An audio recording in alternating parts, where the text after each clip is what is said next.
Na kwingineko, wagonjwa wa moyo kote nchini wanatazamiwa kupata matibabu ya haraka na ya gharama nafuu zaidi kufuatia uzinduzi wa maabara ya kisasa ya magonjwa ya moyo katika hospitali ya Avenue jijini Nairobi. Wataalamu wa afya wameonya kuwa magonjwa ya moyo yamezidi kuongezeka, huku mtu mmoja kati ya 4 kwa sasa akiugua ugonjwa wa shinikizo la damu.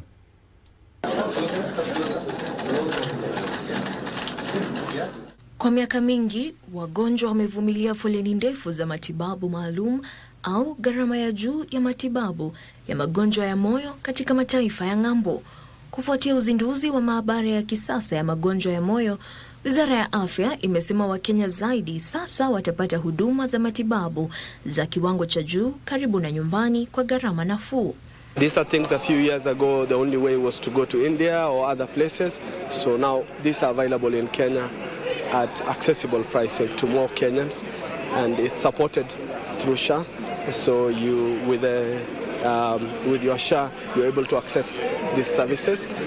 Wataalam wanaelezea kuwa maabara hiyo hufanya kazi kwa kupiga picha kupitia mishipa ya damu hadi kufikia viungo vilivyoathiriwa.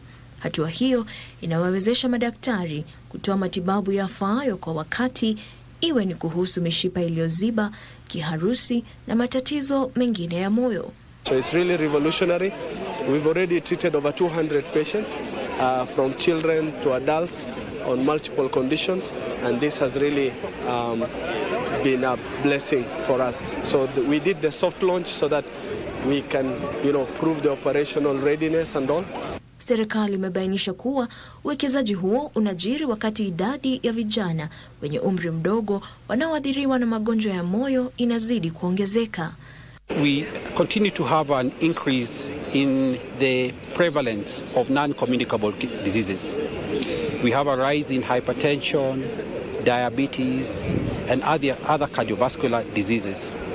And these diseases, when they get complicated, then we now have interventions. And as government, we are committed to formulating policies, guidelines, to ensure that all Kenyans, wherever they are able to get this in an affordable manner. Kuwepo kwa maabara hiyo kunamaanisha wagonjwa watanufaika kutokana na kipindi kifupi cha kupata nafuu, ziara chache za kupata matibabu ng'ambo na utambuzi wa moja kwa moja ambao ni sahihi ili kuhakikisha matibabu kwa wakati. Jacqueline Masharia, Darubini.